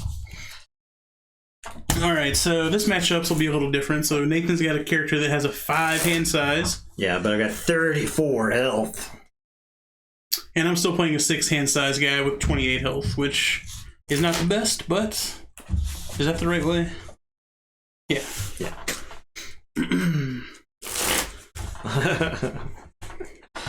With 1 checks, yeah. I'm not shaming him with 1 checks. I'm showing off the full range of checks that are possible. We can roll, I guess. Okay. A 10. Okay. Okay. 5. Okay. Man, I need to play against exclusively you at tournaments. So you roll terribly. I literally bought some Vegas dice because I was rolling so bad at the last tournament I went to. Alright. I will keep my hand. Yeah, I gotta read every card. Yes. Read them all. Well, you only got 5 of them, so it's not too bad. Yeah, I have to read 16% fewer attacks than you do. So his ability works on playing foundations too. So you can like get your 4th card really free. So like he's a reason I can partial mulligan then. As players do, yeah. Yeah. So he's actually a good example of a reason why you can't attack on turn 1. Because you would just play a really free attack as your 4th card, and it would do a ton of damage. Even if you're going first, you could play one practically free. So so I put those 2 there and then draw 2? Yes. Okay. And then at the start of your turn, you can still review 1, and then you draw an additional card. Oh, man. I caught him. He just threw he had so many extra cards in his lap. The cheating continues. More. Casino time. Oh, it is casino time, Tim. Yes. Showing him the raw power of the slot machine that they have over here. Okay, that's what you call it, the slot machine? Yeah. You got a jackpot. So it plays like all these 1s and 2s, and it's just doing sometimes. So sometimes you. Yeah. You block after your blocked Fury attack resolves. Is Fury just a keyword? Yes. So Fury, it doesn't do anything functionally. It's just a tribal keyword essentially. Okay. After your blocked Fury attack. Okay. So if I block, you can toss him out of your card. Yeah. So he's the knockoff version of the character you were just playing. Yeah. Like you can actually interact with it. Right. I can choose not to block it, let it through. Yeah. Make my turn much harder. Yeah. Destroy 1 foundation, and your attack gets +2. Okay. Yep. All right. You ready to go? All right. So I'm going to play Latent Skill on a 2. We checked a 4. So what this does, it lets me flip it and discard 2 cards to draw 2 cards. So it's just a filter machine, but it flips, so it's a 1-shot. Requesting assistance needs a 1. Okay. And release needs a 2. 0 + 2. And that is all I got. So what this does is if I have a momentum, I can flip it to ready a foundation. Okay. And this one lets me destroy a foundation to get +2 to my check to block. Okay. So I can like blow up a committed one to make it easier to block. All right. All right, so my turn? Yep. So you get your review, and then you get your bonus card. I'm going to keep all of these. Oh. Because I'm naturally good at drawing cards. Yeah, just good at the game. Draw. Was that another good one? Yeah, well, it's got 6 foundations, so... Alright. Well, so... you get to play at least 4 of those, so that's good. I'm going to play Final Exam Failures foil, so I'm playing this foil. Alright, so looking for a 2 to play. I got it. This is not the best version of this deck, by the way. I gave you the knockoff version, so you couldn't get it here. I see. I gave you my version that I built weeks ago. Okay. Making a stand, looking for a 3. I'm assuming this is all 3s, or... Yeah, there's all 3s in there, yeah. 3, okay, boom. No baddies. No bads in there. It's all goodies. We're going to play Fruit of Our Labors. Looking for a 3. Got it. And then...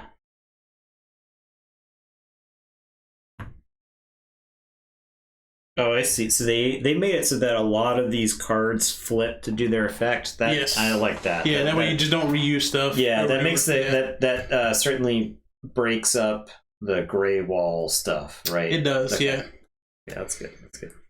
There's some really strong effects that are flips, which is good.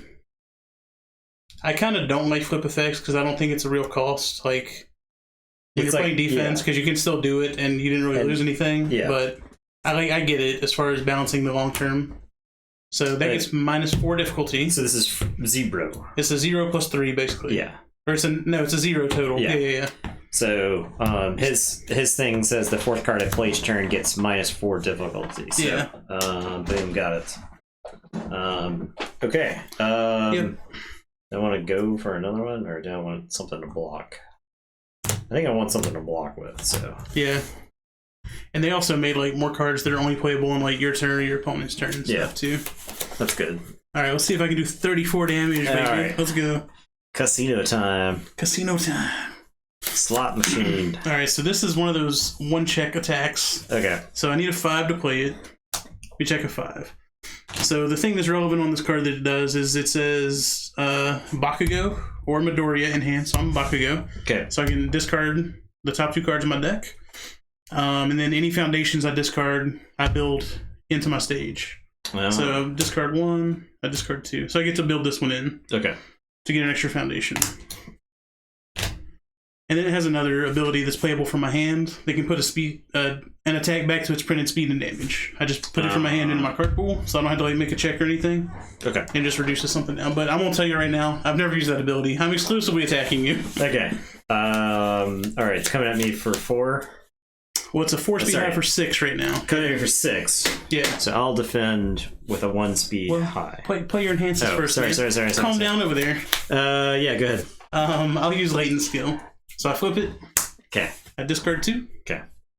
I'm ready to block. He's ready to block. I know your punk ass doesn't have more than that. So. I'm going to discard these 2 foundations and draw 2 cards. Okay. All right. Now, I'll send it as a 4 die for 6. Yeah, that's what I thought. I'm blocking this. Looking for a 5. Got a 5. Easy. All right. So I'll respond and kick this out of my card pool. Sure. Because it's a Fury. All right. Let's play Signature Right Swing. Okay. 24. A 1. Oh no. 2, 3, 4.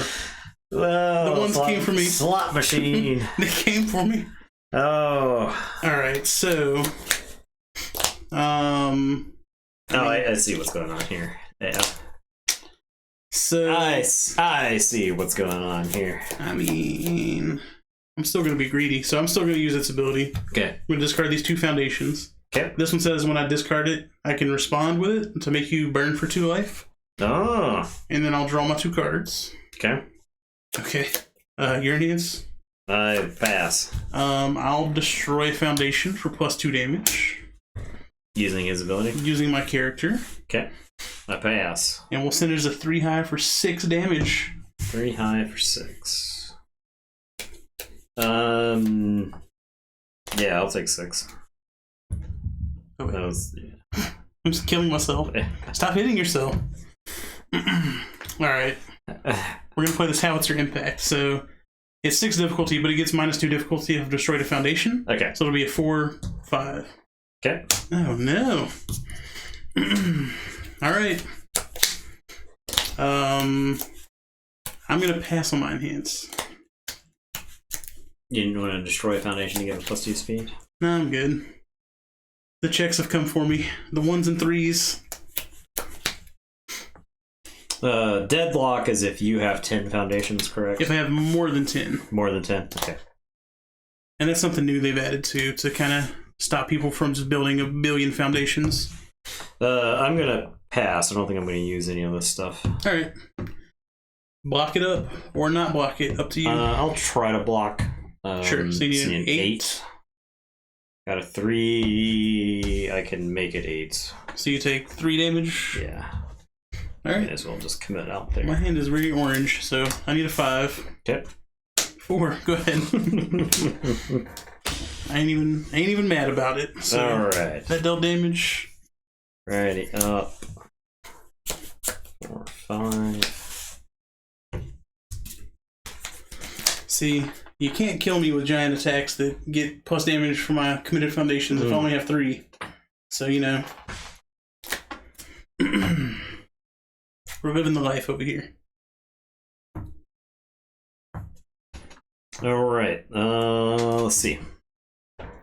The house went. I think I got off easy that time. The house for sure won that turn. Yeah, I think I got off easy because he ended up committing a bunch of stuff. So.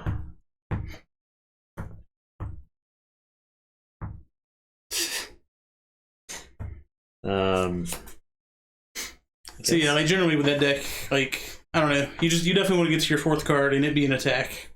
However, you got to play your hand to do that. That's not a good sign for me.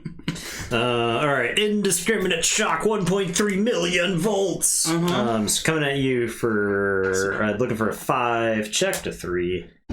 Classic.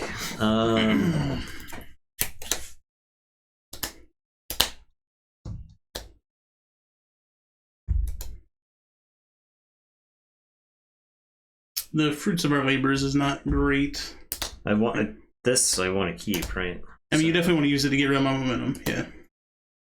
Or you can use it to just boost damage if you think you're going to murder me. Okay, so, alright, I got there. So 3 speed low for 5. I'll use its first enhance there. It gets +1 damage for each of your committed foundations. So it's getting +3 damage. And I'm just going to pass on everything, so you do you. I commit 1 foundation, nope. Enhance once per game, nope. My stun attack gets +1. Okay. And if you want to, you can like discard my momentum. If you're playing a bunch of stun attacks and just want the damage, you can save it.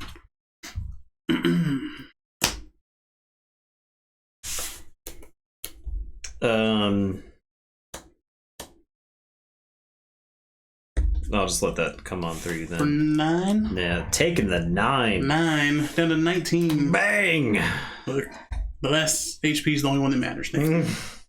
Taking it all.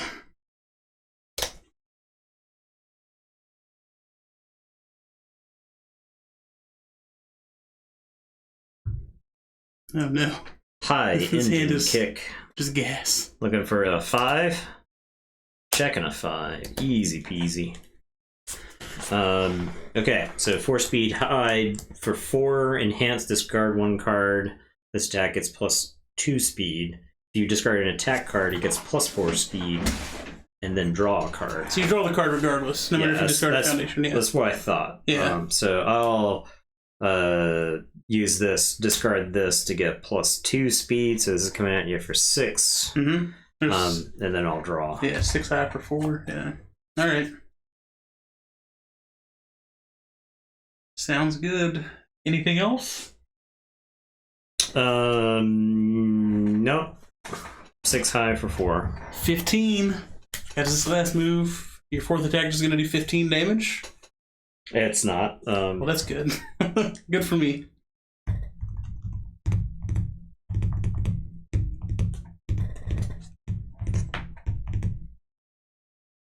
I'm not sure about just go another attack and then another attack. I was like, man, that's not great. I'm gonna play Heroic Lineage. Okay. So looking for a 4. Yep. Got it.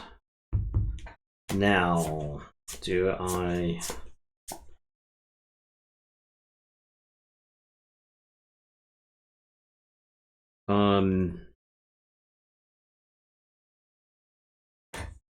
Don't build. You don't have another attack to play? I have another attack. Okay. But, you just want to block with it? yeah, because you get to put that... When you block the attack, you get to put it back in your hand. That's true. So... I mean, that gives you 2 blocks then if you have an attack, so... That foundation passes for free if you want it. It does. Yeah. You're still just playing with 1 card in hand at that point, then. Yeah. I think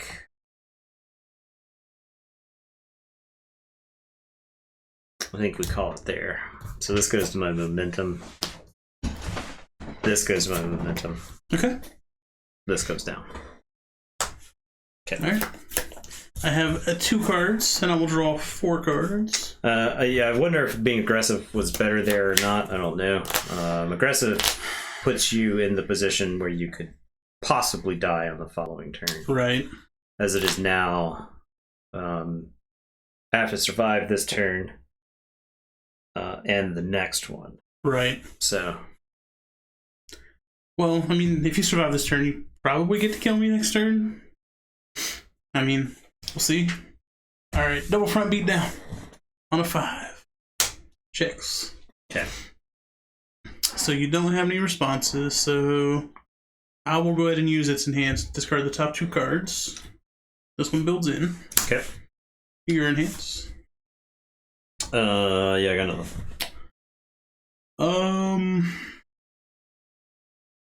Like I need to just make these angry at you.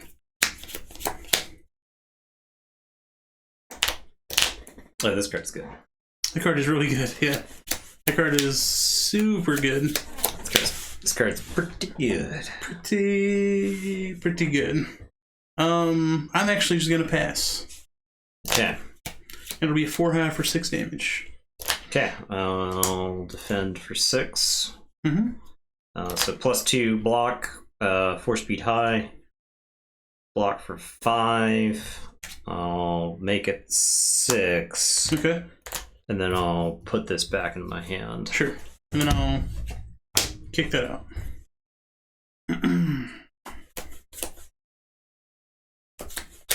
I mean, I think we just go ahead and do. I need to do 23, do you? Easy. I think that's doable. Let's see. Achievable. Achievable. 1. And then it's not very achievable anymore. I need a 4. 1.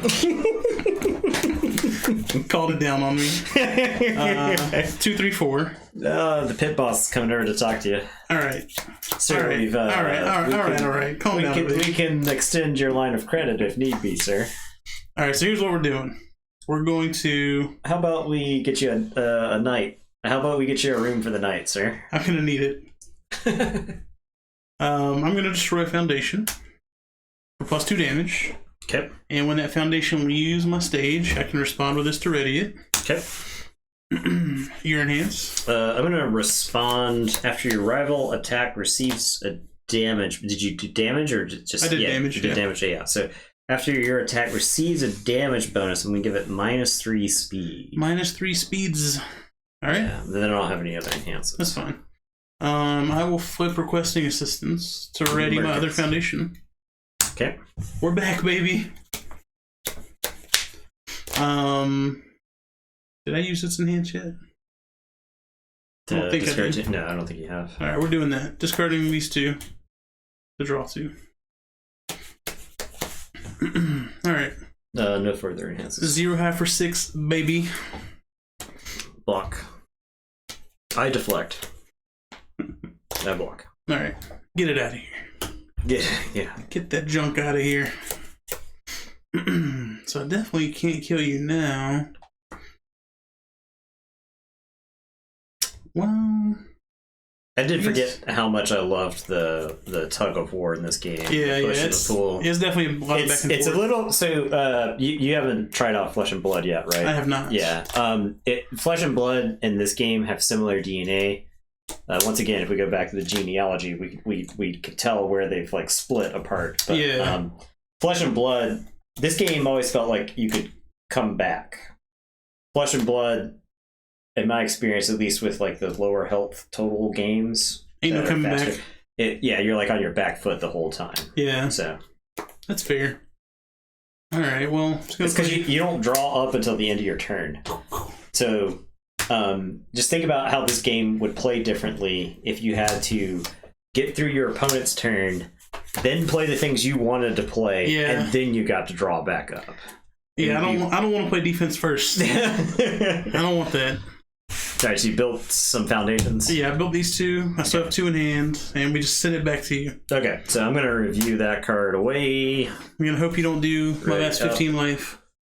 This card was EX. What does that mean? So it's powerful for speed, essentially. Okay. So you can discard momentum for speed equal to its value. All right, drawing 5. Once again, remnants of fighting games. Yeah. EX meters in like Street Fighter or whatever. CC feels much more capable. Yeah, so the people at the store are getting, now that I've spent the last several months slowly cobbling together a player base, those guys have some card pools now, and they've got like the itch to play some classic constructed for Flesh and Blood. So I'm thinking within like a month or so, we might be able to get some of that going. So yeah.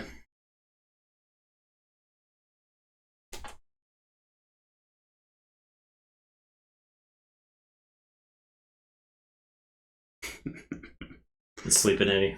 He just passed it. He looked up and he was like, "Why the fuck are y'all making so much noise?" And then went back. With the Eddie cam, Ain't no telling. Ain't no Eddie cams here. I think it might be downstairs. All right. You just have to take my word on Eddie. It's killing time, Nathan. Okay. I wish. Grasping Tape Toss. For... You need a 5. 5. Got a 5. Easy. I'll stun 1. Stun 1 it is. I will pass. Eddie gets a treat. It's classic herp. It's classic herp. Redeeming things. Hey Eddie, would you like a treat? You think about a treat? You think about a treat? He comes out of the sleep, just mouth open already. I'll have to come over here. Alright, let's see if you... Yeah, there you go. Boom. Perfect. Confirmed treat given. Yeah, I got it. Herp. Herp. Classic problem viewer player herp. Alright, anyway, so if this is not blocked, you commit 1 more foundation. I'm gonna pass. And that's it. There you go. I'm gonna take your 5 damage. I think I let you commit something, right? Yeah, you get to commit 1 of my foundations now. Okay. You probably commit this one. That one then. It lets me make blocking easier by blowing stuff up. Yeah. Okay. So you took 5. I don't have any oranges in my hand, so we'll move on to the playing foundations part. R.I.P. That's what we say. I'm gonna play Heroic Lineage. And that's got it. Looking for a 3 for that one. Oh, I could have given it +1 damage for this thing, right? Yeah. I'm in 9. Well, lucky me.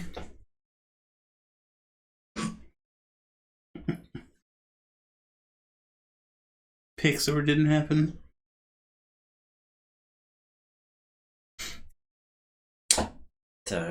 I think I keep all this stuff around. And you got the 5-hander problems there where you didn't draw enough. Yeah. Alright, let's draw 4 cards. I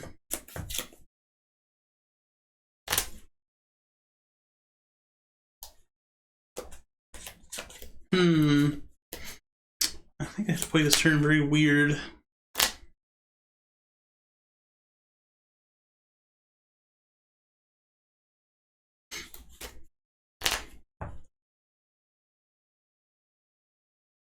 Man, this game is going way longer than I ever thought it would have. 9, yeah. I'm real death close. I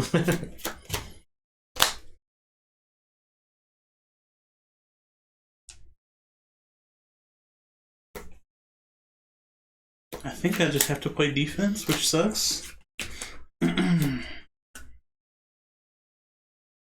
Before I do that, though. So the problem is I can't go to 6 foundations against you because you can once per game me. So if I'm going to go to 6, I got to go past. Yeah, you're way past 6. But then if I do that, I just have no cards in my hand.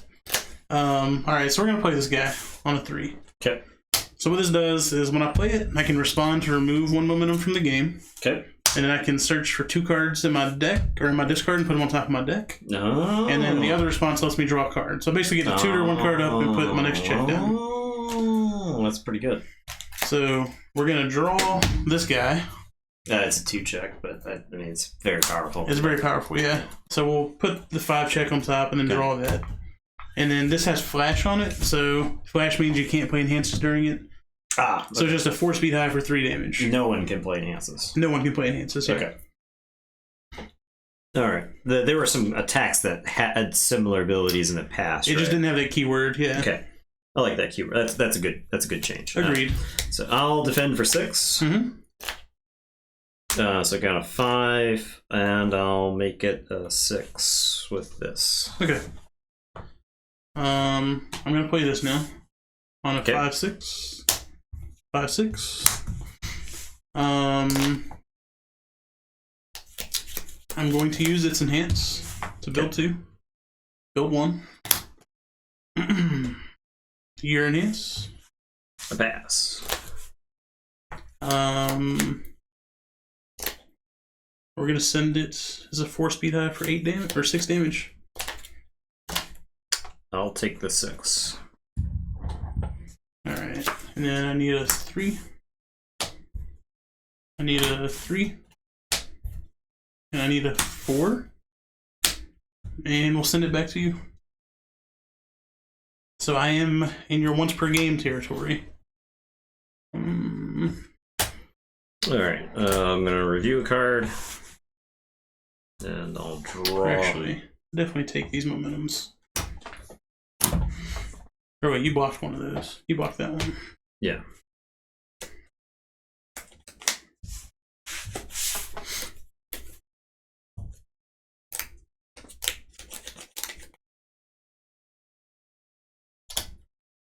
Now I have to play perfect defense.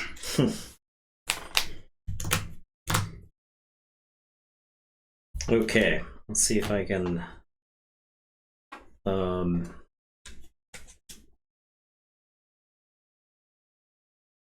Alright. So, I'm playing an action card now. Yes. So, this is Blood Curdle. Form. Remove. So, once I check it, it's gone. Yeah, it actually... So, it never actually goes into your card pool. If remove is part of the cost. Okay. But, yeah. But yes, I would still have the progressive difficulty. Yes. Okay. So, we're going to check. I check a 3. So, I have to commit something. Rivals term... Okay, commit that. Commit tape. You only needed to commit one thing. I have to commit 1 foundation for its ability. For its ability. Okay. Commit your rival's character. Okay, so I'll sure. Commit him. Committed. And that's that. And it removes from game for what it's worth. Yes. I don't think it'll matter. Yeah. But. Okay. And I am going to play. That does still count as a card you played this turn too. So like okay, your third card will be indiscriminate shock. 1.3 million volts. All right, so looking for a 5. Gross. Got a 3. You're off to a good start here. Yeah, doing great. 3, 4, 5. Okay. Right. And I will stun 1. Stunned. I will pass. Go for it.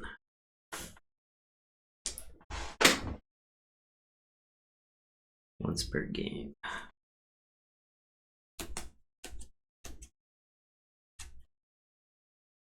If you have 6 or more, you have to commit 4. I certainly have more than 6.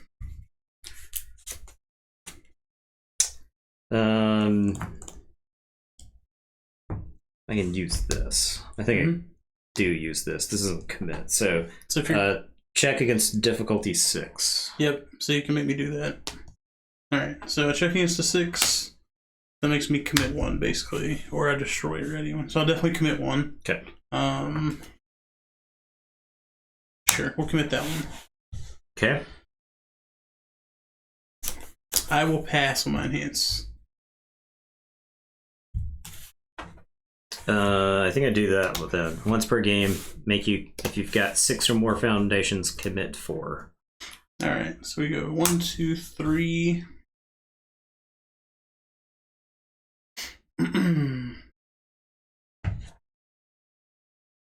I guess we go 4. Or no, sorry. But yeah, we do it like that, that's fine. So 1, 2, 3, 4. Okay.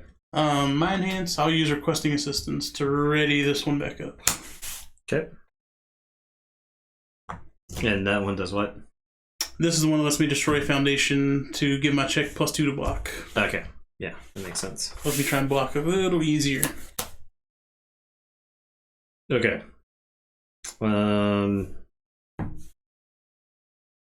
My stun attack gets +1 damage. Alright. And then I'm going to use its ability to give itself +1 for each committed foundation. So you got 1, 3, 6. So yeah, it's coming at you for 7. So for what it's worth, actually, you could have used making a stand to get rid of my momentum, and then I couldn't use this to ready this back up. So you probably would have just done that. You just wouldn't get the damage from it throughout the turn. So I don't know if it's worth it for you. It's fine. I think. Okay. I think it's fine. I will destroy a foundation. Make it easier to block. Okay. And when that leaves, I can respond to ready this up. Okay. Alright. Coming at you for 7.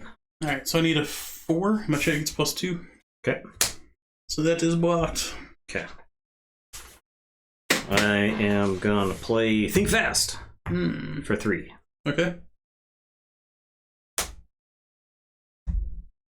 And then I'm going to play Indiscriminate Shock! 1.3 million volts! And this is my 4th card. Yep. So it gets -4, so I need a 4. You need a 3, because it's 1 difficulty now. 5, 6, 7, -4. Yes, okay. Boom, got it. Boom, got it. Rack 'em. Okay, I am going to commit 1 to commit that, right? So I choose which one it is. Your rival commits. Oh, yeah, okay. So, I'll stun 1. I'll stun 1. Yeah. So stun 1. I'm going to use this. So it says enhanced flip. I name a card type and reveal the top card of my deck. If it's that card type, then I draw it. Okay. So I'm going to name attack. It is not an attack. Okay. You reveal the top card? Yeah, so I mean, it's still there. So you know you've got a 5. Then. I got a 5 there. Okay. 9. So this is doing how much damage? Well, it's 5 right now. 10. Oh yeah, this definitely kills me. I just have a high block. Yeah. Boom. Low attack. Boom. The double indiscriminate shock. Yeah. So yeah, I know that's like the win con in this deck. I had one more of those left in my deck, and I was like, I need to draw it. Yeah, and it was my last card, obviously. Yeah, you gotta hit it. All right. Yeah, this guy's fun. He is fun. I've always enjoyed like the thick characters in this game. Your opponent is just like wailing on you, and you're just like. There's a better version of him that like plays more card draw and more like kicks. That I can see that. Get really fast and big. Yeah. But yeah, he's cool. He's a cool guy. Yeah. This game, I will always enjoy this game. Yeah. Like, I can break this game out and play it. It's fun. Yeah, it's fun. It really is. It's always fun, man. I wish I had more time. I wish I had clones. I wish I could do the multiple man thing and like split myself into clones. Yes. There is a UFS multiple man of Nathan out there somewhere. That's what he does. He plays that all the time. I absorb him back into me every once in a while. I get all the memories from playing UFS. They send him back out there. So, all right, yeah. I'm glad you got to come on here and hang out, play some My Hero Academia. And that's gonna wrap us up for tonight. Tomorrow I am canceling the stream for tomorrow. Wow. Because Justin will still be out of town, and the South Carolina runoff is on Tuesday. Okay. So I have to get up really early to work the primary. So I have to be there at like 6 in the morning. So yeah, I am just going to go to bed early and not bother with streaming.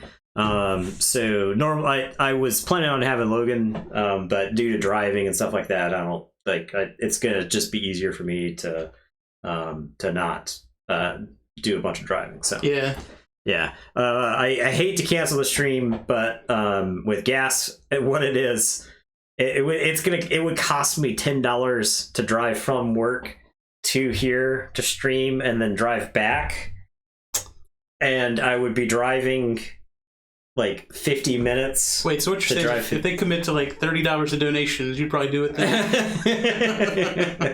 Yeah, I think it's just easier to cancel the stream than worry about it next week. So I don't have to worry about any more election stuff in South Carolina until November.